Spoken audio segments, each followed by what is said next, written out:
Live from MMA Fighting Studios, this is Between the Links. And now, your host, Mike Heck.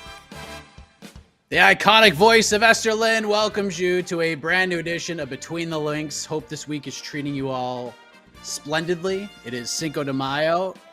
It is also 3 days away from Mother's Day. So while we are enjoying the Fight Week festivities this week and this weekend, shout out to all the moms out there. My beautiful wife, my mom, my mother-in-law, all the moms doing the damn thing. Tip of the proverbial cap to you.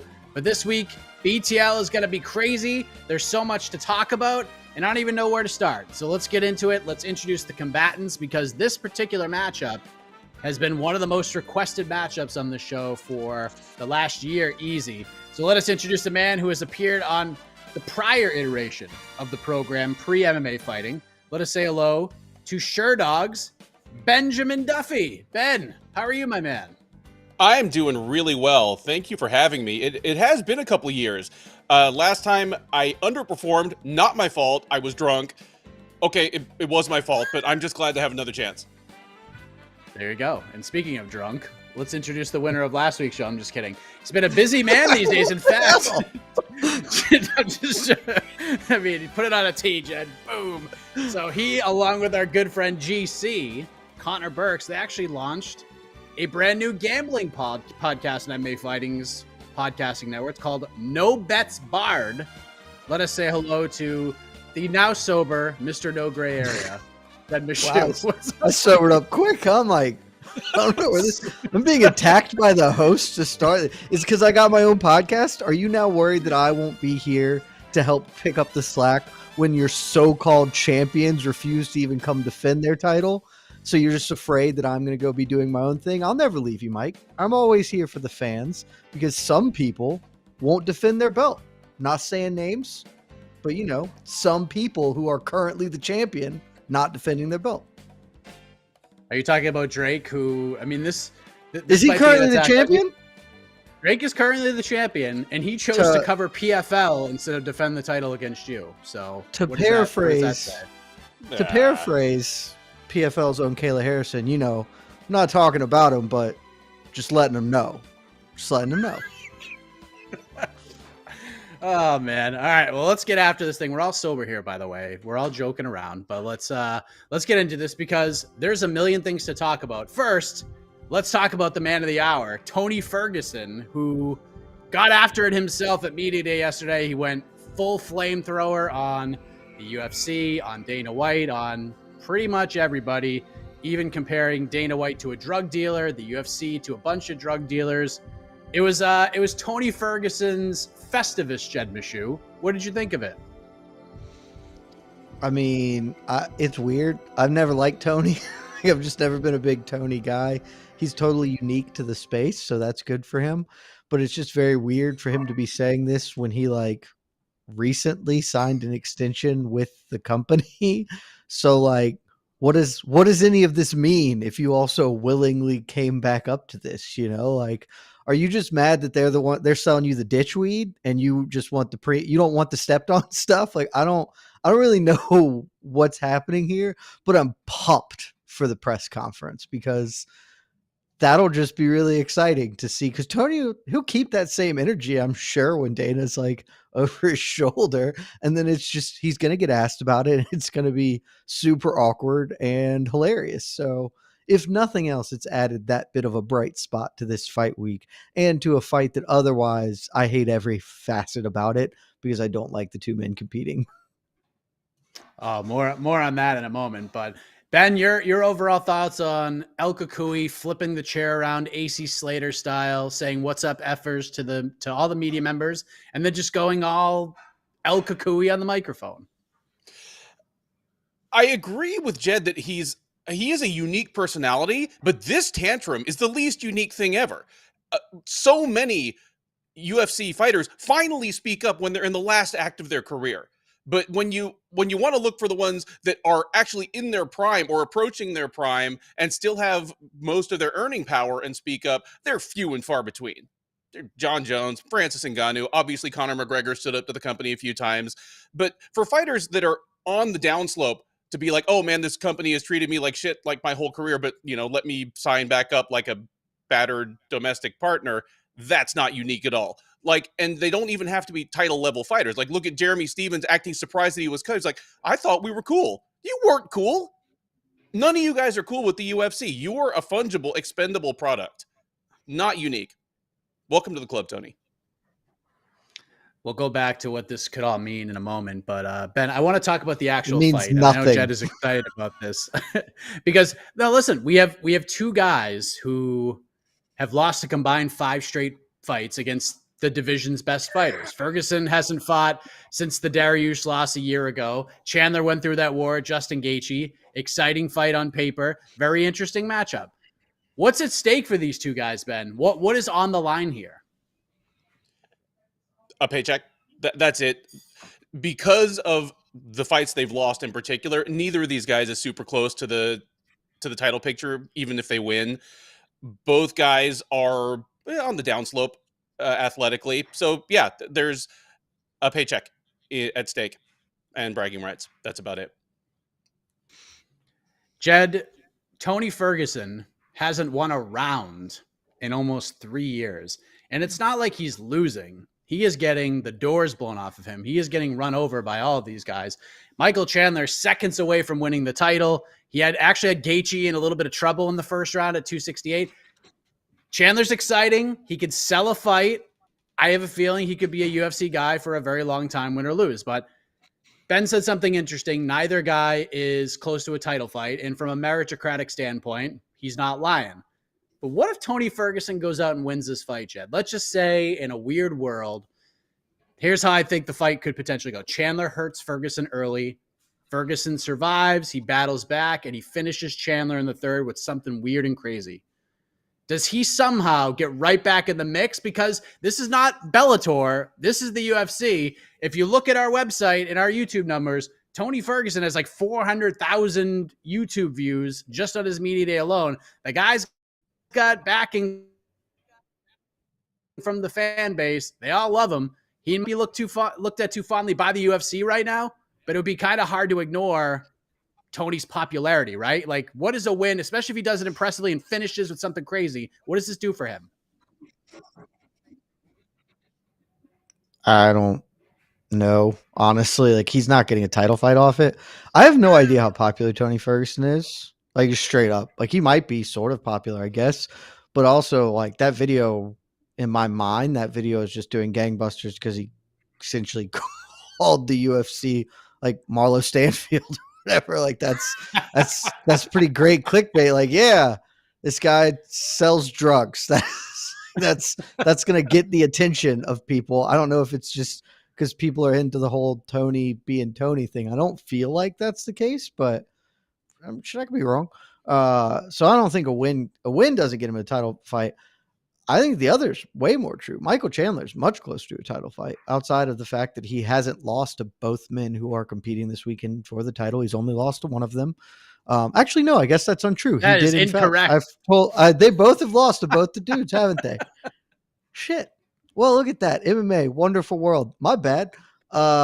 Still, his fights were much more competitive than Tony Ferguson's fights were. Almost won the belt and then fight of the year with Justin Gaethje. So both of those are much more easy to sell as replays. And they put a lot of money in him. And also he didn't just call Dana White a drug dealer. So that probably gets him a lot more, goodwill amongst the UFC brass. So for me, I think Chandler, a win here will put him, I don't remember what we've got him ranked. I think the UFC still has him in or near the top 5. A win will keep him there. And then, he can fight, I don't know, Dustin Poirier, though I don't think Poirier's probably that interested in it. He can find a fight that can get him into a title bout. Whereas Ferguson, maybe he could, but I feel like he probably needs two wins on top of a Chandler win. So, but since he has re-signed with the company, obviously that's in play.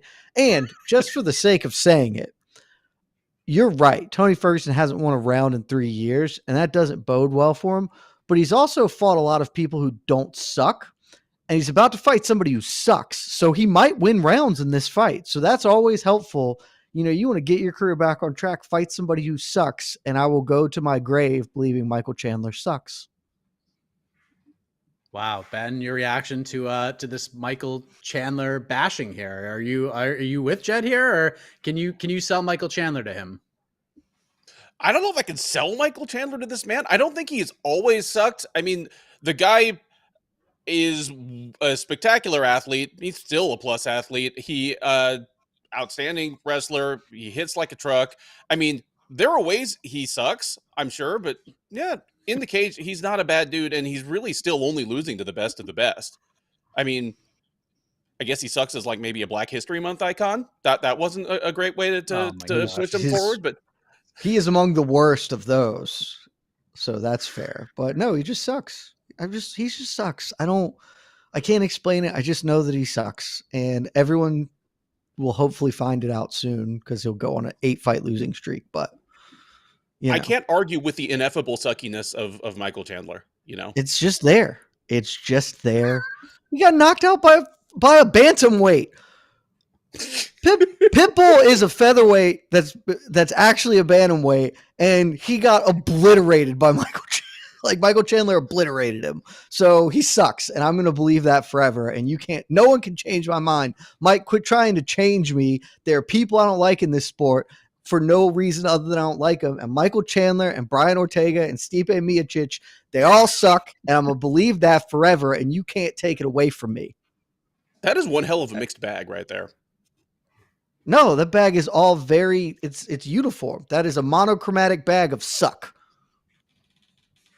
No, that's like I love like a bouquet when all these names are on the show. When all these names are mentioned on this program, these are my favorite Jed Meshew episodes. That's why we started the round with Michael Chandler talk, because I knew he'd get off to a fast start. Young millionaire. I would absolutely tell them that, because what are they going to do? Hit me? Just so you're aware, I've had my ass beat plenty of times. Like it's not that bad to get beat up, and they wouldn't do it because they're professional athletes and would get sued. So like, tell them that to their face. I don't care. They would beat me up. I'm not saying that they aren't better fist fighters than I am. What are we talking about here?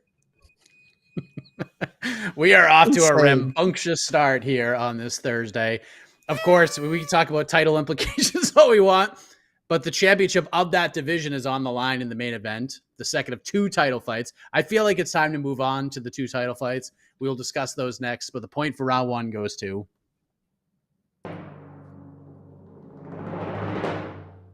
He's not here for a long time, but he's here for a good time. Ben Duffy. It's on the board. It is 1-0. By the way, since it's been a while since Ben's been on the show, it's a whole different program than the last time he was on. And we kind of just changed this up in the last year. These points, they're kind of just for fun. The real judging, it comes from all of you watching this program, the guys and the gals. There should be a poll in the link here. If not, there will be. So you could vote for who you think the winner will be at the end of this. You know, we're scoring it as a whole, kind of like Pride rules. We're just giving points just to kind of separate the topics, but we're just getting started here. How about we do another round on Michael Chandler, Jed? How about that?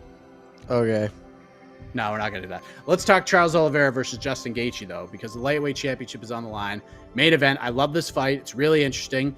And what's so unique about this fight, Ben Duffy, is that if you asked a dozen MMA fans about how they believe this fight's going to go, you might get half saying Oliveira is going to run Justin Gaethje over. Betting community seems to look at it that way. But the other half thinks that Gaethje is just going to run through Charles Oliveira. This is going to be a really close competitive fight. It's either one dude is going to run through the other guy or vice versa. That's what I've seen. It's like half the community is overlooking one guy, the other half overlooking the other guy. So I don't know what you've seen, Ben, but do you think one fighter is being overlooked more than the other here? And just your overall thoughts on the matchup itself. I will say this. Normally, when you kind of take the fan perspective, take the temperature fans, like on Twitter, for example, on a high stakes fight, there's always an excluded middle. Like there's always, everyone's thinking that fighter A is just going to run through fighter B or vice versa. Here, I kind of agree. I don't think this is going to be a great fight. I'm not saying I'm dead sure which fighter's going to destroy the other, but I don't think this thing goes outside of 2 rounds. I think I'm leaning towards Oliveira, but if Gaethje wins, I think it's going to be quick, and I think it's going to be one-sided. And conversely, if the Bronx wins, I think it's going to be quick and brutal. So I kind of agree here. I've got that casual take. Oh, it's going to look easy. I'm just not sure which guy is going to make it look easy yet. Jed, how do you like the fight? Is anyone being grossly overlooked here? And why are you overlooking Charles Oliveira once again? The fight rules. I'm not overlooking Charles Oliveira at all. Picking against him, that's not overlooking him. I just think Justin Gaethje is going to win. But I totally see a world in which he doesn't. And I think this is a great matchup. Like, I'm with Ben in a lot of on this, just because this will probably be a one-way traffic fight either way. Either Charles Oliveira can score takedowns, and if he does, he's going to submit Justin Gaethje, or he can't, and then he is going to get his brain bashed in by the trucks that Justin Gaethje carries around that he calls fists. That's just sort of that's the dynamic of the fight, right? Like, if you told anyone coming into this, all right, what will be the outcome of the takedowns, everybody would unanimously agree, however that went. Hey, Gaethje will give up takedowns. He loses. He won't. He wins. Like, no one thinks Charles Oliveira is going to win a kickboxing match with him, because he won't. So it probably will be one-way traffic. But I can see a world where this is not a competitive back and forth fight with a deep well of adjustments, but where, like the Michael Chandler fight, where it can be the tide can be shifted quickly and finitely, right? So, like, I could see a world where Gaethje sprawls him out in the first round, chops down the leg, hammers Oliveira, has Oliveira hurt and all sorts of trouble, but can't quite finish or get saved by the bell. And then the second round, Oliveira just scores a takedown and taps him. Or vice versa. I can see Oliveira hustling Gaethje on the floor, but not quite being able to finish. And in the second round, Gaethje just come out and clobbers him. Like, I can see it being one way or the other. But I think once somebody really gets that to that level, to whatever the precipice is, then it's just a full downhill slide. So it can be fun. There can be exchanges, but I would be stunned if this went to the final scorecards. And it probably does finish inside the first 3 rounds, if not the first 2. I wasn't going to ask this, Jed, but I'm going to do it anyways, because I'm curious to get your reaction to this, because one of the things that has been brought up quite a bit, I talked to John Anik about this, is that, and he's seen this quite a bit, especially this week in general, comparing legacies, comparing resumes between Charles Oliveira and Khabib Nurmagomedov. Now, we understand Khabib is 29-0, but Oliveira's got the longevity. If he wins it, he's got the same. If he goes out there and finishes Justin Gaethje, he's got the same names on the resume to close out the career that Khabib had when he pretty much wrapped up his entire career. Is Charles Oliveira close to Khabib in this conversation in terms of like greatest lightweights in the world and stuff like that? Like, is this a comparable thing between these two guys, or are we just way too soon on that? I don't think so, but I'm not. Lightweight's such a clustered division. It has such a spotty history and so little long-term dominance that if you want to make the case, I can't definitively say you're wrong. For me, it wouldn't be close, though, for a number of reasons. The first being, we just kind of want to gloss over it, but Charles Oliveira has lost like a lot, and to a lot of different people in a lot of different ways. And so, like, that has to count for something, even if, so if you're putting him above Khabib, you are basically discounting the fact that he lost a bunch. Like, and that's okay if that's how you want to score it or grade it. Like, that's a reasonable take, but it's not, to me, I can't do that. And the second thing, the biggest thing to me is, for Khabib, frankly, he was a little bit a victim of circumstance in some ways, where this dude was the best lightweight in the world for like 6 years, probably.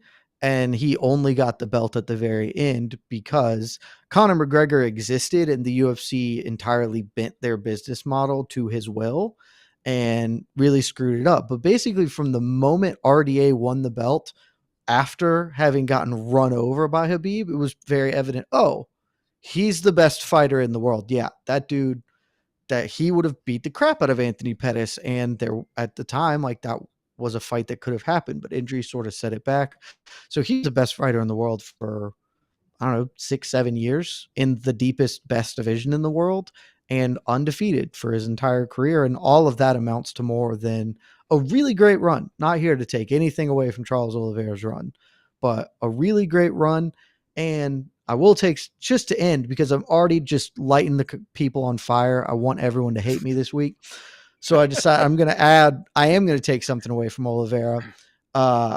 This is his first title defense. He was not the champion until he beat Dustin Poirier. Absolutely the champion. But I'm sorry, the UFC giving you a belt when you, number 3, beat number 4 Michael Chandler, that's just a fake belt. Like, that's the paperiest of belts that I've ever seen in the UFC, frankly. Beating Poirier, this is his first title defense, and I also value some more of those. So maybe if he beats Poirier here and then beats Islam, if he beats Poirier and beats Islam, sure, then it's a real conversation. But until that happens, it's not for me. All right, Ben, what do you think? Is there a discussion to be had here? Are we nowhere near that yet? There's absolutely discussion to be had. Nurmagomedov will always get a certain amount of shine because of that undefeated record. People love the 0. I mean, think of how differently we think of Khabib Nurmagomedov and Alex Volkanovski just because Volkanovski has one meaningless win at welterweight early in his career. We give a lot of credence to being undefeated, but Nurmagomedov was only fighting the best of the best for like the last 8 fights of his career. Starting with the RDA fight, honestly. Like RDA to the end of his career, 8 fights, all against top-level people. And he won the title and defended it a number of times during that time. Charles Oliveira fought twice as many times during that same period of time as Khabib. And was he fighting the best of the best? Yes, he was. He was fighting better opposition for longer. Of course he lost some fights. Because, for one thing, he lost all the good opposition he fought to earlier. Every good featherweight he fought, he got freaking rolled by. He lost in weird ways to which good featherweight did he beat? Hatsuhioki? Tapping on Hatsuhioki was a hell of an that's what I'm saying. That is his best win at featherweight, in my opinion. You know, dude, he beat Jeremy Stevens, who was cool with the UFC and surprised when they let him go. Well, I mean, you've got me by the short and curlies there. Hey, but even during the same kind of, like his run at lightweight, he's fought and beaten roughly the same level of opposition as Khabib, and we're asking about the greatest lightweight, not featherweight. So, you know, losing to Anthony Pettis and Max Holloway shouldn't really matter. Yeah, I just think I disagree with that statement on the lightweight thing. Like, he through no fault of his own, mind you, this is not his fault, but he beat Tony Ferguson after Tony had already gotten whooped on by Gaethje. He beat Michael Chandler, who, as we mentioned, sucks. And he beat Dustin Poirier after Poirier had already gotten whooped on by Khabib. And Kevin Lee is, you know, struggling to beat Diego Sanchez in UFC. I don't know, man. I need a lot more from him. And maybe it is just because he doesn't have the O. Maybe that's it. But maybe we find out, because if he defends here, beats Islam Makhachev, and cuts one hell of a promo, I think that's the only way we get Khabib back into the UFC. No, I think Khabib's coming back anyway. Why would he come back if Islam's the champ at the end of the year? I have long believed that Khabib is going to Michael Jordan this thing because the similarities are eerily there, and he retired for very similar reasons to Michael Jordan's retirement. And I just think after, I thought that was Tony. Is that why Michael Jordan retired? I don't believe that was the real impetus for Michael Jordan's retirement, but I think he's just around the sport enough and be like, sure, I'll come back and beat. I think he's going to do the GSP when he comes back, though, and just try and take the welterweight strap. So, but I mean, I'm all in for if Islam loses to Chucky Olives, he won't. Islam's going to murk Charles Oliveira, which is that's the other big blocker for me here on this too, is like, I am so confident that Islam runs up Chucky Olives that it's hard for me to say that he's the GOAT lightweight when like that dude's just gonna beat him. And that dude's 80% of Habib, so I just can't say he's the best. But if he does, like I said at the start, if he beats Gaethje this weekend and if he beats Islam, then we can have a real conversation about it. But until those two things, for me, if you want to do it, that's on you guys. I can't tell you how to live your lives, but for me, it will be Habib until that happens. All right. Well, I like it. Good little spirit here. Let's talk about the strawweight title because that is on the line as well. Because no one else is talking about it. Well, I mean, listen, Rose Namajunas, Carla Esparza too. It should be getting a little bit more of a rub, if we're being honest, but we'll get more in depth in the actual breaking down of the fights on the preview show. Jed's columns. Jed had a betting show. He's broken it down. Ben, I know you've done one for this card as well. But I did want to bring up something that Rose did say at the media day yesterday, Jed, because Rose, on her own accord, said something that we don't hear her say all that often, because normally she just kind of backs away from these types of discussions. She's very humble, but she basically came out and said, right now, I'm the best strawweight in the world. I might be the best all time. Not sure if I need to do more, but this legacy, her being in that spot, seems to mean a lot more to her than I thought it would. So heading into this fight, Jed, is Rose Namajunas the best strawweight of all time right now? No. She's probably going to retire as that, but she's not it right now. Like, you've worked with me long enough. I really value title defenses. I think it's the thing that is the most difficult thing to do in the sport, because winning, honestly, doesn't really matter who you're fighting. Beating anybody that is a professional fighter trying to knock you unconscious or submit you or whatever is really difficult. And doing that time over time is really difficult. And doing that when you're the one with everything to lose and they're the one with everything to gain, it's functionally impossible. I value title defenses more than just about anything in this sport. I frankly think having 5 title defenses is way more impressive than winning a second belt. And Rose doesn't have that yet. Like, she won the belt, lost the belt. She has reclaimed it and looked very good in that rematch with Weili Zhang, but I need to see her defend a title multiple times. And I think she's going to get there. Like I said at the start, I think she will get there at the end. But for me, Joanna Jędrzejczyk is clearly the best strawweight that's ever been, because she won the belt and had it for however many years that was, 4, I think. And 6, 7 title defenses. I can't remember quite off the top of my head. And that's just the most difficult thing. I know Rose beat her twice. But these things aren't head to heads in that way. Like, I would personally, if you were saying I could have one of these two careers, I want the career of the one person who has 6+ title defenses and reigned for multiple years, as opposed to the person who has just won 2. Again, I think Rose is going to get there, but right now she's not for me. Ben, do you think she's there yet? And if she isn't, what does she need to do to get there? I think Jed Meshew is off his damn rocker here. The unique thing about the strawweight division in the UFC is that it's been around for 7.5 years. There have been 5 champs, and those 5 champs are still the top 5 women in the division right now. And they've been fighting each other in a giant round robin. Rose Namajunas is 5-2 against the others. She is 2-0 against Jędrzejczyk. She's 2-0 against Zhang. She's 1-1 against Andrade. She's 0-1 against Esparza. She should be 0-2 against Andrade, though. Like, let's be honest about that.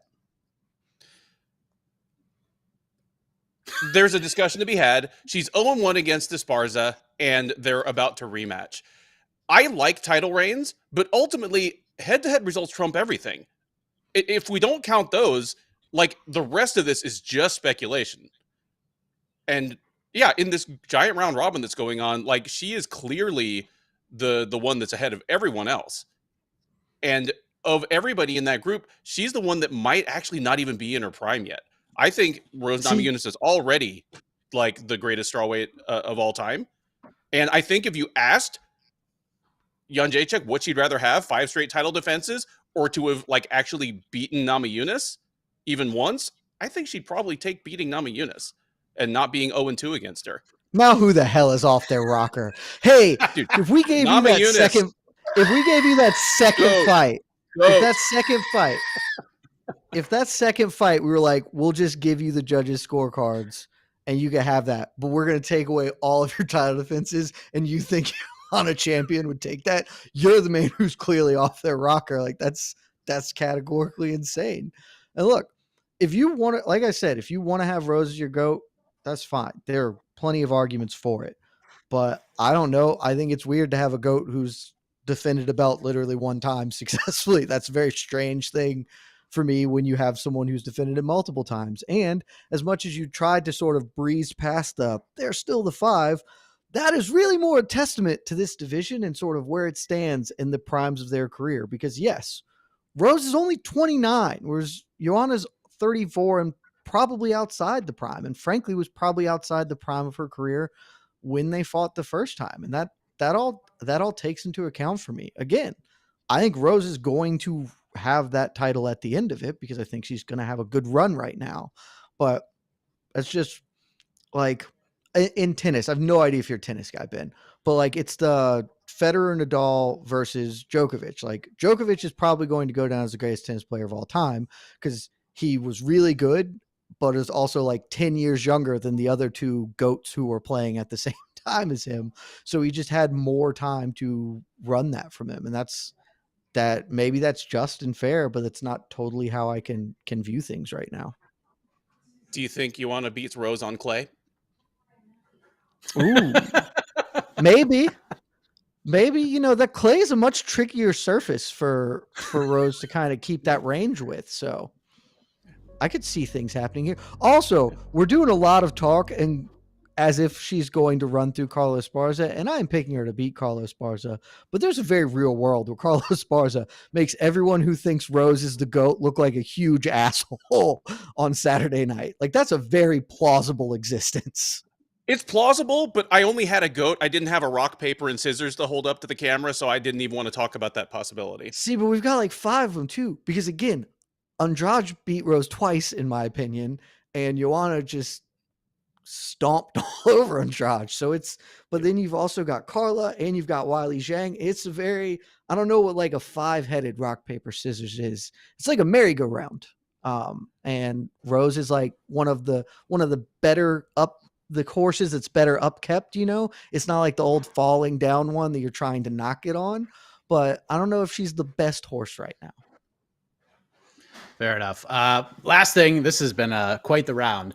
I'm just going to ask this because I think it would be a fun little conversation, but I think if you look at it on paper from a casual perspective, I think this seems a lot easier than the people who watch this from, week in, week out, hardcore fans, if you will. So it might not be as simple for those folks. So Ben, I'm going to start with you. Which other main card fight on Saturday do you feel will have the more memorable result? Shogun OSP 2 or Cerrone versus Lozon? You're a bad person, Mike. I have no idea why the UFC is choosing to fill up the twilight of Shogun's career with rematches. Like, why have him spend the last 3 years of his career fighting people he's already fought? Basically, any outcome in that fight is just going to be depressing.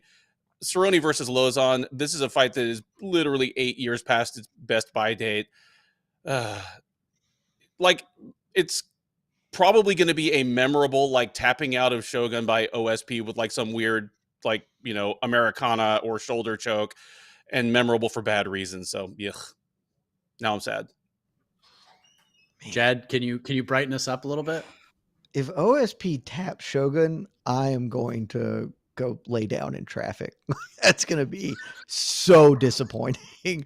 I don't think it's going to happen. I actually think Shogun has a real chance to win that fight. And if Shogun does, that's clearly the most memorable, but it's not the most likely outcome. I guess the most likely one is for the Cerrone. I'm going to throw it back. The Donald Cerrone and Joe Lozon fight. Jamie Varner has entered the chat. Yeah, just Donald Cerrone, Joe Lozon, because one, I think that fight is probably it's definitely more fun than the light heavyweights, even if both men are on the scorched side of cooked. But Lozon is still a really, he's a barnstormer, and Cerrone's still a slow starter. So there's a world where Lozon just runs over him in 3 minutes, and that'd be really cool. So, and will be less depressing than watching Shogun and OSP, I think there's a real opportunity for that fight to like be a bad decision, which is because Booking the both fight men, was a bad decision. well, I meant like a decision outcome Oh, because yes. because OSP doesn't really throw punches anymore, and Shogun is 500 years old, and they both have the cardio to last about 3.5 minutes, and this could just get like ugly. This could be the heavyweight of light heavyweight fights, and that nobody needs that in their life. Agreed. OSP is a heavyweight at light heavyweight at this point, and he has put forth some of the worst demonstrations of cardio I've ever seen outside of the heavyweight division in like a top 20-ish fighter. Like his second fight with Krylov is pretty much the worst cardio I've ever seen, like from a non-heavyweight in the UFC. That's bad. So at least the UFC can thank us for giving them like 400,000 more pay-per-view buys just on this show, because you guys are really getting people rolling, and I love it. The main card's going to be off to a great start, just like this show has been off to a great start. The point for round 2 goes to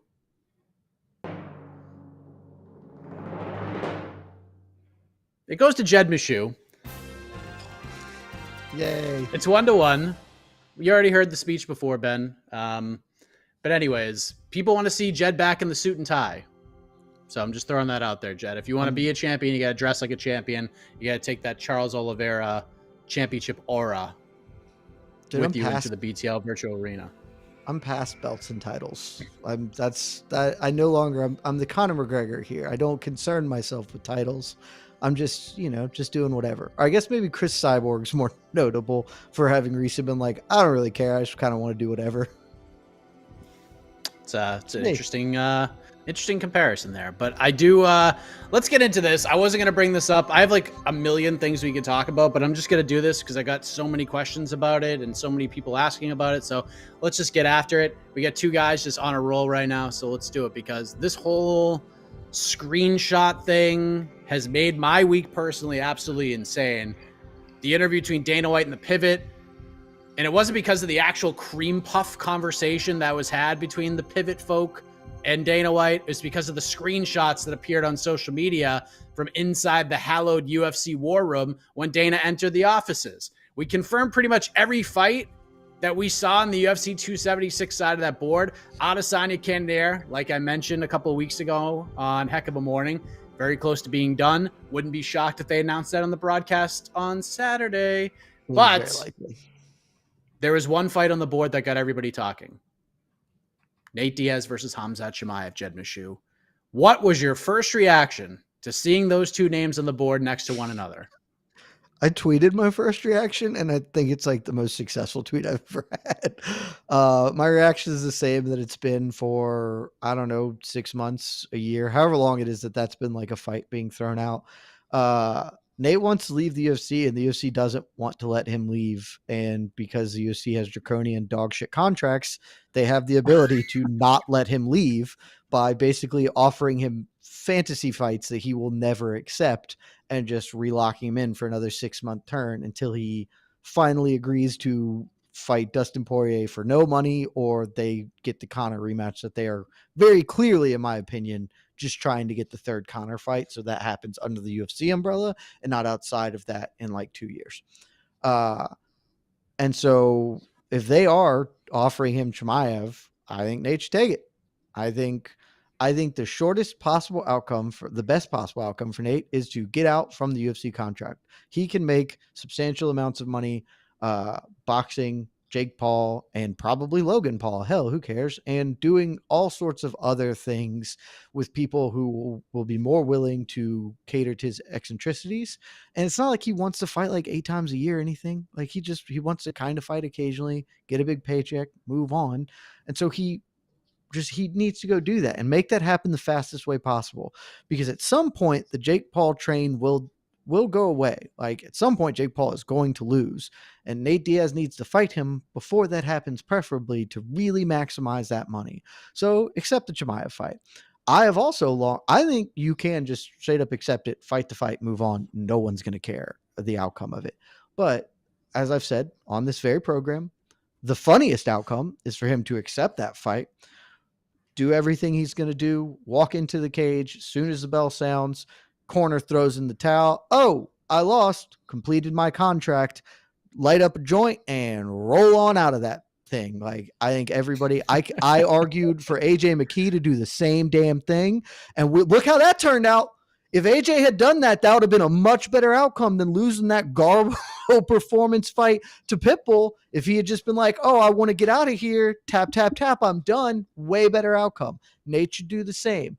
It's a legendary move. It would solidify him if he even needs it. And I don't think he does. He's obviously solidified as a legend to the people who love him, but it would solidify that, his whole aura, everything about him, and it would get him out of the contract and get him on to the business he wants to be doing. So that's my reaction, and I will believe that until the day I die. Again, I'm a man. I have hills, and I'm dying on them today, Mike. You are. No gray area is back. None He's back today. in our lives. He's got new shows. He's standing on those hills. He's singing. He's yelping. He's like a Ricola commercial right now, and I'm loving every second of it. Ben, your reaction to this, because my reaction was, it doesn't matter who Nate fights. Like, I know people were like, oh my God, Nate's just going to get run over. This is dumb. This is stupid, whatever. Nate just saying yes to this fight puts him over. It puts him over. He already has the buzz that no matter what happens, he's a gangster for fighting Khamzat Chimaev when very few others would. Not Neil. We know Neil Magny would have. We know Leon Edwards would have. We know Gilbert Burns just did. So it's not like we can throw that narrative out the window. But at least for Nate, like, him just saying yes and fighting him will be enough to put him over and give him the rub. Obviously, if he goes out and wins, it's just absolutely ridiculous. What a moment that would be. But how did you react to this whole situation? What did you think of seeing that on the board? Does he need to be any more over? At this point, he's a known quantity. You either love the guy, hate him, or just don't care about him. But this isn't going to get him over with anybody. And I see it as the UFC either trying to force his hand or trying to damage his brand as much on the way out the door, kind of like, I don't know, matching Tito Ortiz up with Lyoto Machida in his in the last fight in his contract, knowing he was leaving. So just trying to shit on his brand a little bit. But whether you love or hate Diaz, his brand it's no longer contingent on winning all of his fights. Like, his star power is impervious to his week in, week out, his once every 18 months fight results. So yeah, I think it would be hilarious and one hell of a power move if we just went in and threw the towel in immediately. Maybe just go full, like, do a Gracie train on the way out, just make it feel like was it UFC 3 or something. That would be really funny. He would never do that, but that would be really funny. I think it would be fine if he went out and got absolutely slaughtered by Chimaev. I think it'd be fine if he went out and put up a valiant fight and just ended up losing to him. The forgotten man in all this is Chimaev. Like, is that really what's going to keep him occupied through the end of this year? Is a fight with Nate Diaz? I was of the opinion that the UFC was rushing him into title contention too quickly. Relative to his actual accomplishments in the cage, not the eyeball test. Obviously, he has all the look of a future champ, but he still doesn't need the lateral to downward move that would be fighting Nate Diaz in terms of competitive value right now. It's not a secret at this point that, like we mentioned, Adesanya Cannonier all but done to headline that card on July 2nd. We just confirmed Volkanovski versus Holloway 3. Verbals are in place for that card, for that fight to happen. So that's probably your main and co-main event. We already confirmed pretty much every other fight on the card at this point. That one, notwithstanding, it's coming together nicely, it seems. But Ben, having said all of these things, that's right, baby. What are the chances this fight actually happens? 1 to 10. That we see Khamzat Chimaev versus Nate Diaz actually fight each other in July or anytime within the next 6 months? Anytime between now and forever. If one is least likely, I'd put it at about a 2.5. I don't think it's going to happen. Why?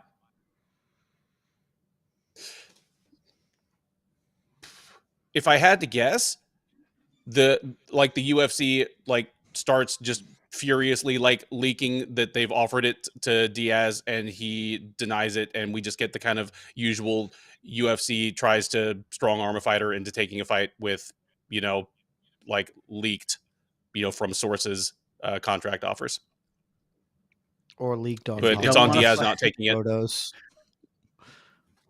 If you don't want to fight, you don't have to fight, right, Jed? Does this fight actually happen? Do you think it happens? Dude, no, come on. Like, I'm supposed to bet on Nate Diaz fighting somebody? Come on, no, that's a sucker's bet every time. Like, it's the sheer amount of times Nate pump fakes that he's gonna fight is like whatever.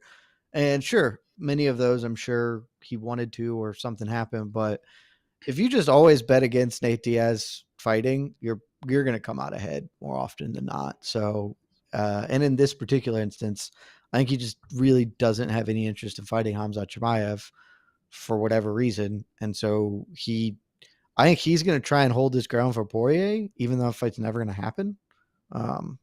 So I don't know. This is probably the true outcome here is they probably are just going to get Nate versus Conor 3 like next summer or some dumb shit like that.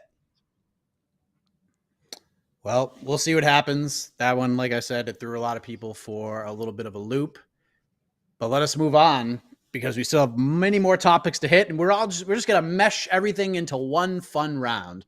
Point for round 3 goes to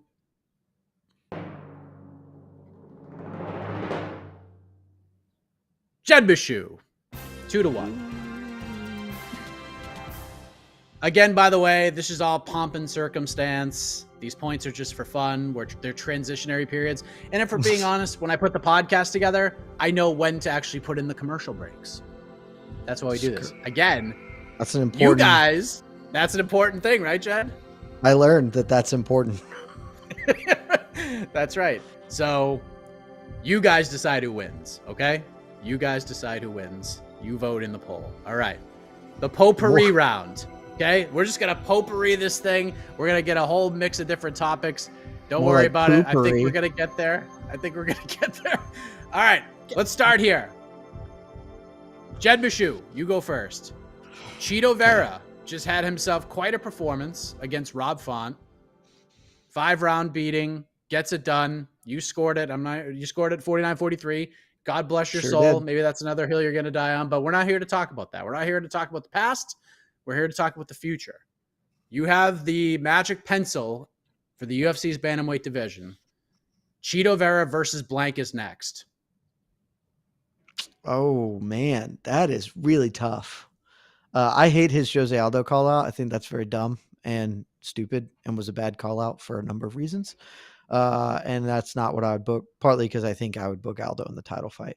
So if I'd book Aldo in the title fight, I really do like the idea of Piotr Jan, but I also like the idea of Piotr Jan versus Merab Dvalishvili. So that's tricky.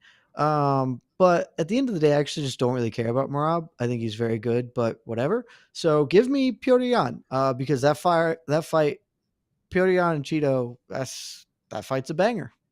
So that I'm all for bangers, and that's a certified grade A premium plus banger. Then Chito Vera versus Blank. It was on me to write the matches to make column for Sherdog like immediately after that event. I actually said Vera versus Jan as well. A couple of reasons for that. I agree that Aldo should be next. He's on a 3-fight win streak that includes both Font and Vera, so that's kind of trumps whoever won. And he's Jose friggin' Aldo. He's Jose friggin' Aldo. He's probably the greatest fighter of all time. And former champs always have a shortcut back to title contention, even outside of the division where they really stake their claim. And it keeps the UFC from trying to make a trilogy fight with Sterling and Jan immediately. Gives that a little more time to marinate. All those reasons, and that it would be an absolute banger of a fight. So yeah, put me down for Vera versus Jan as well. Can't go wrong here. You can't go wrong. I like There's the really Dominic no Cruz way to go idea. wrong. Oh Yeah, no, I that's like the the way to Cruz go idea. wrong. Oh, there's no way to go wrong. I like the call out. That call out makes more sense than Jose Aldo does. Putting Dominic Cruz in fights is the way to go wrong. Just don't. Jeez That Louise. man needs to not fight anyone because I don't like him either. Let's move on. Hey, Ben, guess what's going on tomorrow? Bellator is going to be in Paris. We got Bellator 280. The Bellator Heavyweight Championship is on the line in a rematch between Ryan Bader and Cheick Kongo. Now, I have to say, Ben, when this fight was first announced, it puzzled a lot of people. They had their face off. And then I interviewed Cheick Kongo like 3 days later, and he completely sold me on it. He cut a hellacious promo. I asked him like 3 questions, and he spoke for like 35 minutes. It's just very angry and fired up, and it was glorious. But for you, your interest levels in tomorrow's Bellator 280 event, and can you compare those interest levels to PFL 3, which is about to kick off in a couple of hours, which, by the way, if you didn't know, Ray Cooper missed weight by 5.5 pounds, and Magomed Karamov is out of the tournament altogether, is out of the season altogether. So what do you think, Ben? I'll say this much. I am more interested in Bader versus Kongo than I have been for a Cheick Kongo fight in a while. It will be interesting to see him finally at the age of 63, fight in Paris, in front of a big crowd. But their first fight was already about as unexpected as an outcome as you could have had, because Kongo was not the one committing the horrible foul to end the fight. So I don't know how this one will possibly top that. I do have a certain amount of interest in Ryan Bader's continued relevance at heavyweight. So, I mean, I am legitimately someone interested in the fight.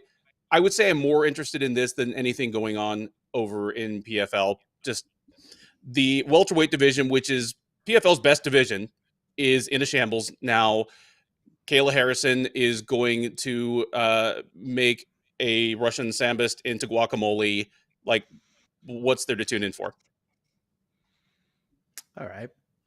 Jed, sell me on there's to tune in for.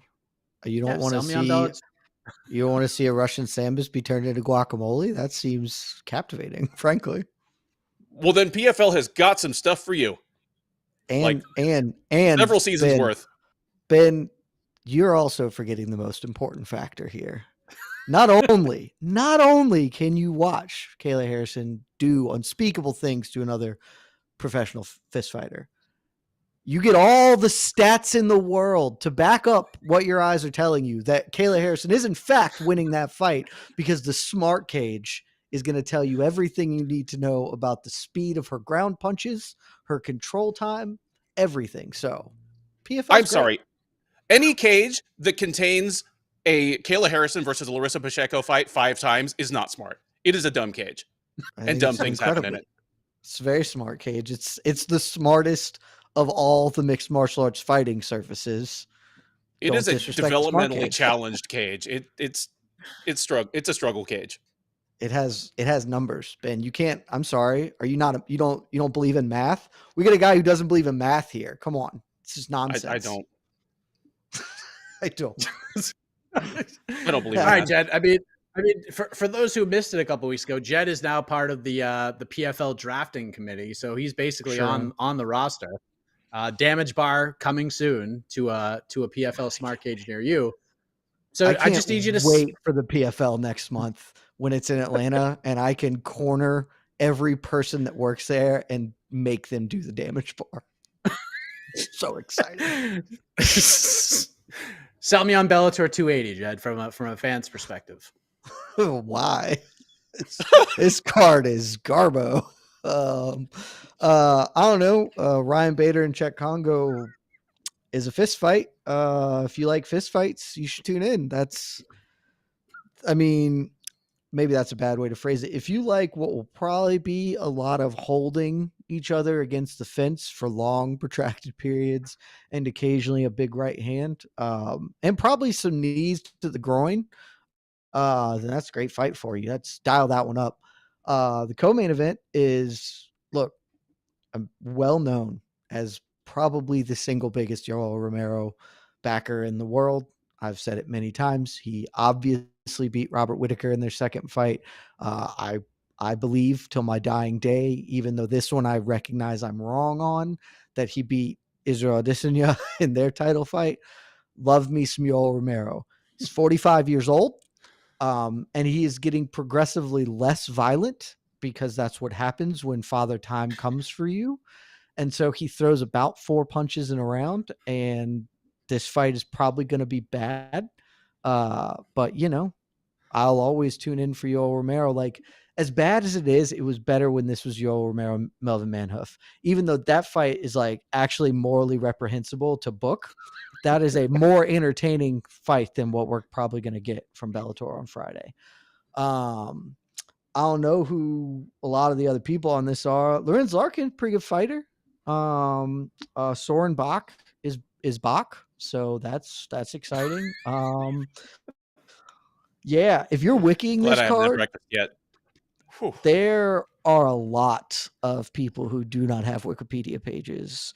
Honestly, it might be the most per capita non-wiki page card for a high-level MMA organization that I've seen all year. So, yeah, it's I'm gonna say it's the thing I always say, Mike. If you have other plans Friday, don't cancel them.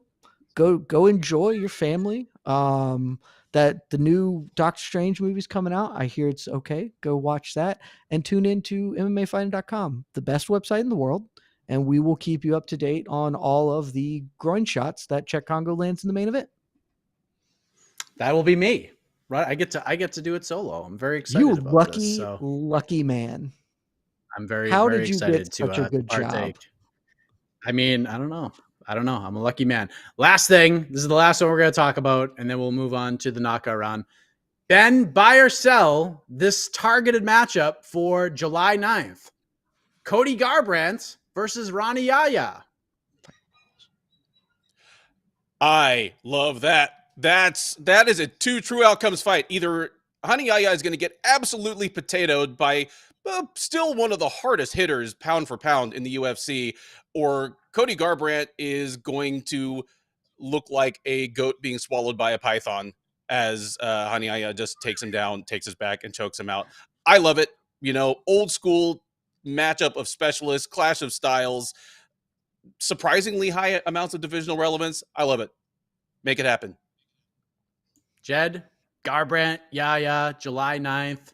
Fireworks still going to be fireworking many days after the 4th of July to annoy people in small neighborhoods across the United States. Garbrandt, Yahya, buy or sell?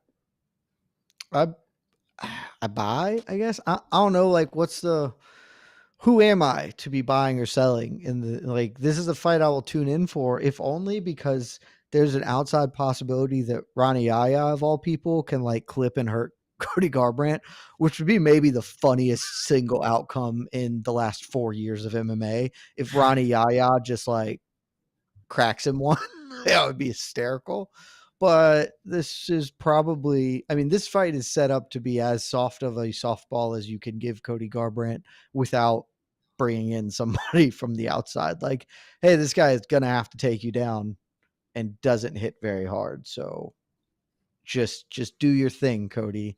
We really want to get you back to where you're supposed to be. So, yeah, it's good matchmaking because it serves a purpose, and it will be great matchmaking if the funniest possible outcome happens. Over the course of a storied career, Ronnie Yahya has never even knocked anyone out by accident. Like, even Damian Maia knocks some people out by accident. If Cody Garbrandt is the first, well, for one thing, that is the funniest thing in the world. It would be the funniest thing in the world. It would certainly be a tombstone on the chin of Cody Garbrandt after the wars he's been in. It's like, oh, that's how far gone you are. So yeah, I'm here for that as well. 37-year-old Ronnie Yahya finding the power. It would be unbelievable. It would be unbelievable. Just like this regulation round has been unbelievable. The point for round 4 goes to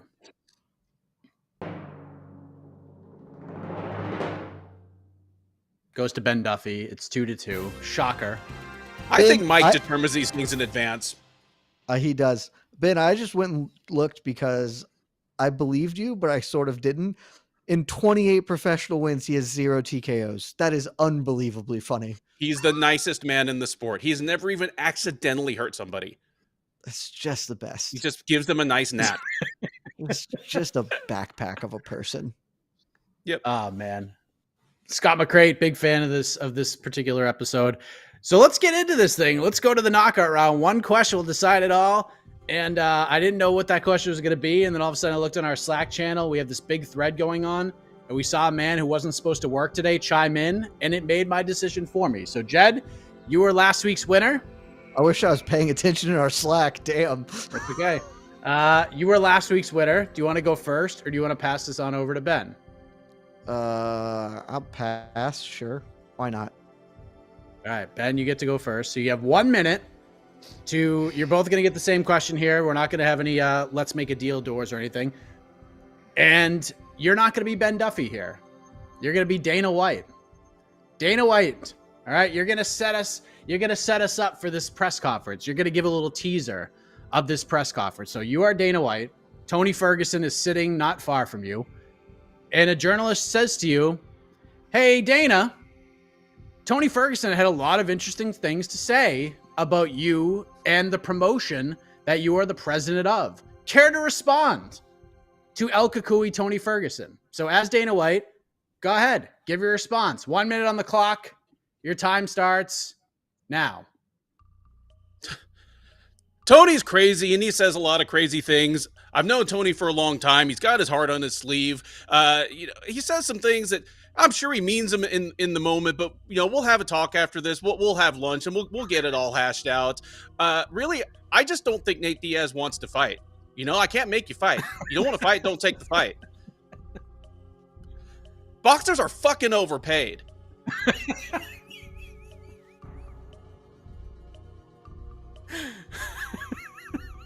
Is that it? Next question. All right, good? stop the clock. All right, guys, thanks.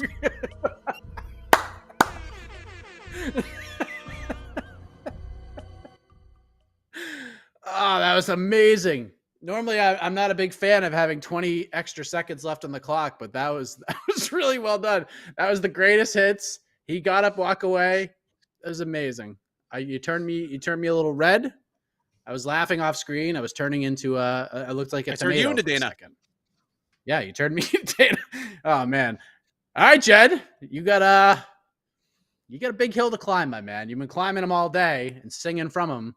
1 minute on the clock. Jed, Dana White, Meshew, respond to Tony Ferguson calling you a drug dealer, bro. Go. Feel great about this one because I had to watch that whole god-awful pivot interview, and so I know exactly where Dana's at in this stage of his mind. So let me go here. We live in a free country, and I helped make it more free by selflessly defeating COVID and showing the way to defeat COVID for sports. And it's a great part of America is you say whatever you want. And frankly, I think whatever you guys are saying Tony said probably isn't true. You've probably spun it. And this is where Tony's like, "No, I actually totally said that." It's like, no, I don't think that's true. Because I've known Tony a long time. He's a stand-up guy. That guy is a man. He says he's going to do something, he does it, unless he trips on a wire backstage and really brings every one of our plans down. So, yeah, you guys just trying to stir some crap up because, that's your job. You're the media. Get that guy's credential out of here. Next question, please. Man. All right. Two totally different ways that this could go and two very real things that could happen today. So glad to see both of you. Glad to see that happen. There's Casey Lighton in the bottom right-hand corner. Now, normally Casey would have a very tough decision to make, but this is 2022. It's a dawn of a new era here on BTL. It's the People's Debate Show. So we hand the power over to you. There's a poll that is in there. You have to vote right now. Last chance. You got about 90 seconds. So get your votes in. Is it going to be Jed Meshew or is it going to be Ben Duffy?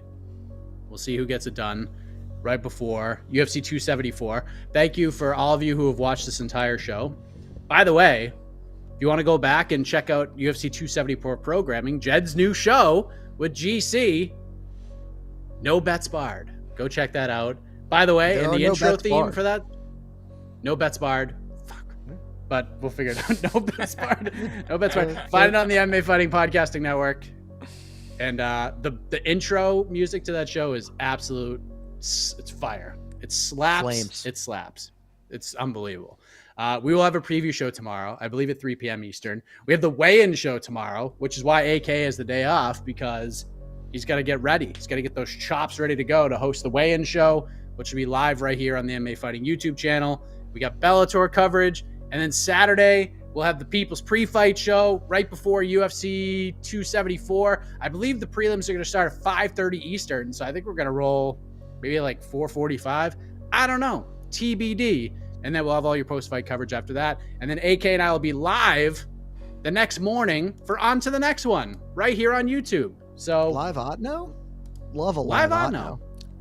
We do live Otno after the pay-per-views, except for 273 because I need to get the hell out of Jacksonville. Casey, we go to you, my man. Have the votes been tabbed? Have they been tabulated? All right, I think we have a winner. All right, ending the...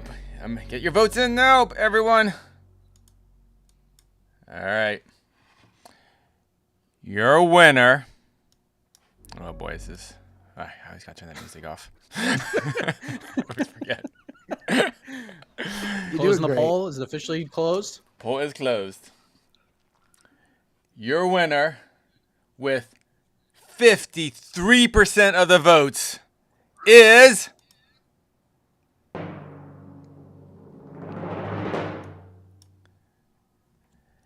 and still undefeated, Ben Duffy. Gets it done. The visiting team has just been coming in here and picking up wins on the MMA Fighting Network. We have to do Ben versus Drake for the love of God. I'm dropping this interim belt in the trash. I want Riggs. You're never going to get him. Duffy. Yeah, he's too busy. He's too busy on the road. He's a road warrior these days.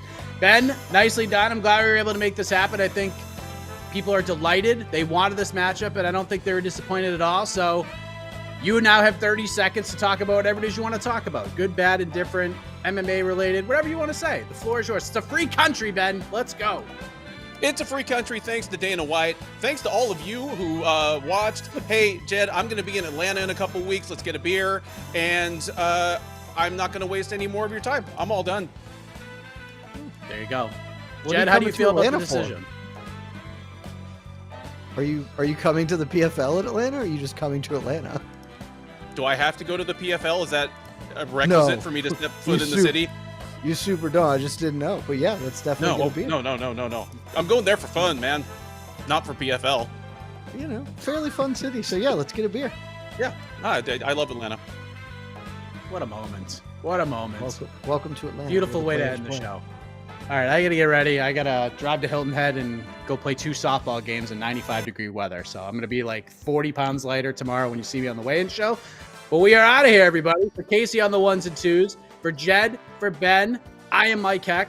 Thank you for watching. We'll be back here once again next week, live on Between the Links. The iconic voice of Esterlin will take you home. Good night, everybody. This has been Between the Links. Congratulations, Ben. You're the best. You suck, Jed. You suck. Still better than Jose. Way better than Jose, but you still suck.